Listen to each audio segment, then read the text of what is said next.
What's going on, everybody? Hope you're all having a fantastic day today. Now, ladies and gentlemen, today is a massive video because we are finally, yes, we are finally getting the huge update that we have all been waiting for. IFV changes, the drone changes, bloom changes. Oh gosh, the list just goes on and on and on. We're going to discuss all the details. And of course, guys, don't forget, subscribe and hit the bell. I'm going to keep you guys up to date with everything Battlefield 6 related on this channel, including a bunch of other games as well. We post twice here, once at 8 a.m. Eastern Time and a second time at 5 p.m. Eastern Time. Arc Raiders, Battlefield, Gears, COD. Again, the list goes on, so if you guys are interested, subscribe and hit that bell.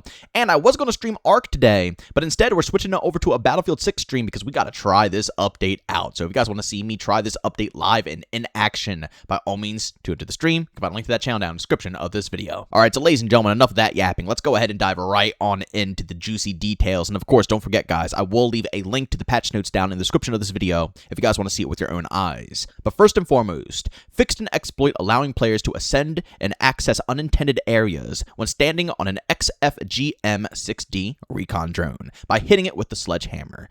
Thank the heavens. Ladies and gentlemen, as I stated, a lot of people might not find this too much of an issue, but it is, especially when it comes down to breakthrough and you're on the defensive team. Shoot, I've even seen people on the offensive side get into some pretty cheeky spots. But I get it. A lot of people are like, oh, but it's verticality. This is what we would... It doesn't matter. If the map is not made for that type of verticality, and if that verticality is supposed to be out of bounds and not accessible, then it shouldn't happen whatsoever. It's against the map flow.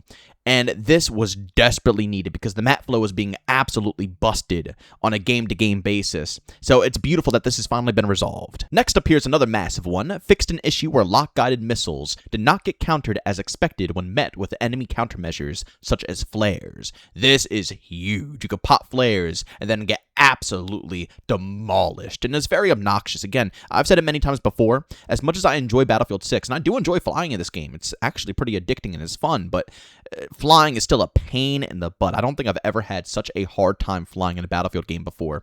And this, I'm keep my fingers crossed, should help a decent amount, but I still think we need some larger maps, or at least some larger boundaries, so, you know, people who are flying around can have a bit more wiggle room to be able to navigate and get the heck out of there so they can stay alive longer than 3 seconds. It feels like if you hop in a helicopter, you're almost going on a suicide run because you can like maybe get one kill before you're locked on by 50,000 people. And again, the boundaries are so close and the maps don't have as much cover for, you know, choppers that it's hard to get up out of there and, you know, try to dip and weave and avoid all of this stuff without just, you know, quickly coming in and going right back to your home base. So there is some more work to do for, you know, the air vehicles, but still, this is a massive step in the correct direction, and hopefully this will make people who basically main this type of stuff, or even individuals who just enjoy hopping in a helicopter or a jet from time to time, hopefully their experience can improve because of this.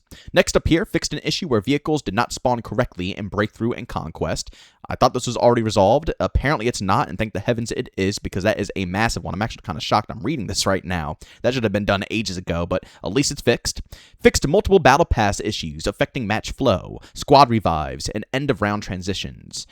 Still good, but I want to hear them touch upon basically changing the battle pass progression challenges. I would love to hear them come out and say, okay, multiplayer fans, you only have to do challenges related to multiplayer, and Battle Royale guys, if you want those challenges, you can have them. But man, I hope that gets recognized at some point down the road because that's a huge one, and I think that pisses off a lot of players, and I think that will give a lot of positive feedback from the community if they were to go ahead and make that change. And another one here, addressed progression, audio, and UI issues, improving overall clarity, reliability, and immersion. Can't wait to hop in to see how this is. I'm assuming it's probably going to be minor tweaks here and there to make things partially better. It probably won't be noticeable right away, especially if you play the game a lot. I don't know, but we'll still see. Hopefully it's a good one. Next here is a absolutely massive one, ladies and gentlemen. This is freaking huge. Basically, as you guys already know, the bloom in this game is kind of busted. Now, bloom is a pretty normal thing when it comes to Battlefield games. It's not bad, and once you get used to it, it's pretty typical. But in Battlefield 6, it's bugged in a lot of different ways, and they went ahead and fixed up some of these problems. First and foremost, fixed an issue where dispersion would be higher than intended when going from sprint to firing in ADS. So basically, if you're sprinting at full force and then you go to ADS afterwards, there's a massive increase of bloom for your overall character, making it harder to hit your shots, which might make it feel like, you know, your guns aren't doing anything, when in reality, that bloom shouldn't be so massive after sprinting to fire. Next up here, fixed an issue where dispersion would incorrectly scale with movement speed and always assume the player is moving at maximum movement speed for the stance, which another one that absolutely made the experience really rough. So let's say you're just ADS walking, right? You're not really moving that fast, you're not sprinting at max speeds, and you're just doing a little slight, wiggle to wiggle, left and right, your bloom might be, the same amount as when you're sprinting at full force. And that is just, again, it shouldn't be happening, or moving a lot quicker.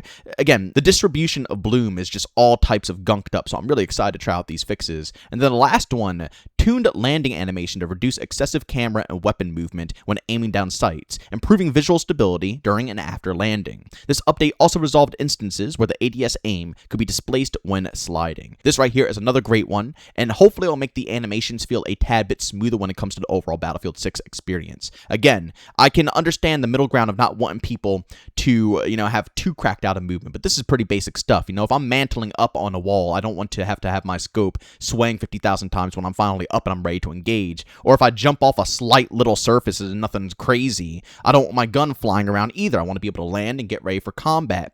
And I think that's good. They're finding a middle ground of introducing stuff like that while still maintaining the flow of not having people running around, hitting 50 jump shots, a slide canceled to a double jump shot, 360 YY, none of that noise. That's still completely out of the game while still maintaining clean animations and clean, fluent gunplay. So all of this stuff is really cool in my personal opinion, and as I stated, I am just so excited to try out the bloom changes, because this has been probably the biggest topic in the overall community, is how weird the guns feel sometimes. And as I stated, it was more than just a weapon category like assault rifles. As I stated before, when you're moving at different speeds, it will track for different versions of bloom, which is absolutely insane. And again, when you go from sprinting to ADSing, it gives you a massive amount of bloom as well. So with these things changed, I think that is going to make the game feel so ridiculously good. And the rest of these fixes are pretty good.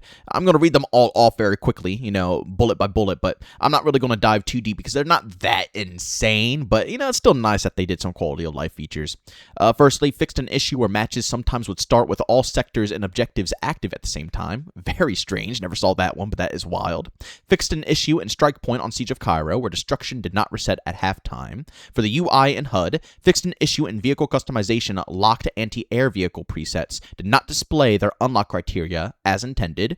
Then for progression, fixed an issue with a shotgun weapon challenge. Kill 5 enemies with a shotgun without reloading did not complete properly. And another one, fixed an issue where progress with the Engineer Specialist 3 assignment did not save correctly. Moving on to some portal changes, fixed an issue where spawn loot would not spawn ammo or armor.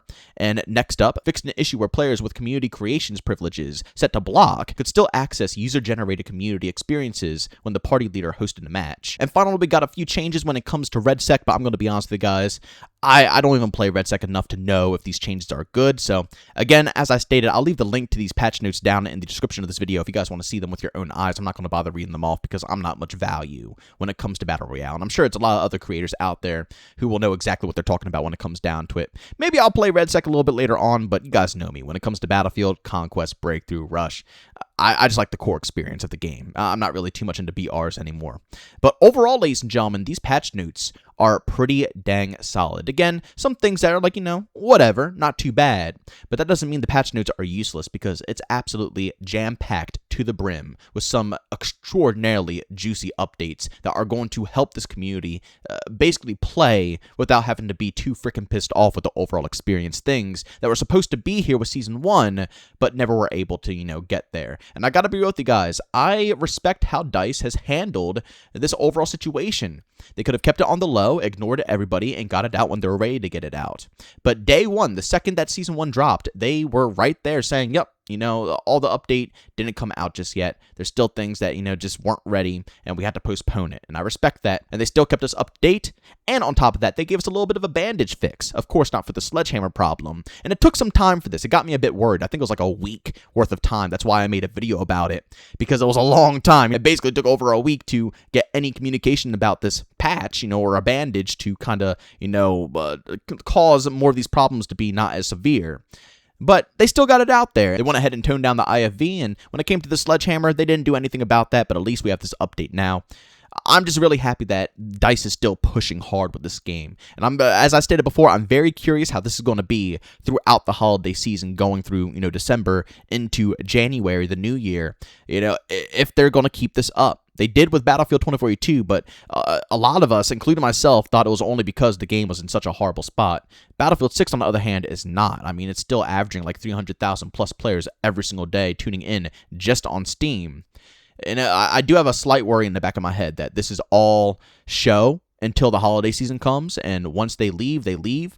But Battlefield isn't a game that only lasts a year. Battlefield is a game that lasts for years, so they don't really have much wiggle room to just ignore us like that. So we'll see with time, but overall, DICE has been absolutely cooking. This update's going to be phenomenal. Again, I'll be testing it out today on stream. If you guys are interested, you can find a link to my Twitch channel down in the description of this video. I start up around like 1 p.m. Eastern time, and we're going to be diving deep into all the stuff here, ladies and gentlemen, especially when it comes down to the bloom of a lot of the weapons. I'm very excited to try this out and see what's going on. And more than likely, I will have a video, the upcoming day, talking about this update and, giving my opinions on how good it is, how bad it is, whatever it turns out to be. Of course, as I always state, subscribe and hit that bell, guys, if you do want to stay notified on all that type of content, because we post twice here, and usually noties don't send out too nicely when it comes to YouTube terms. So subscribing and hitting that bell specifically really helps with the content flowing into your inbox. And again, we post twice here, 8 a.m. Eastern time, 5 p.m. Eastern time. Usually in the morning we talk about some Battlefield, and in the evening we talk about whatever. We cover all different types of stuff. Arc Raiders,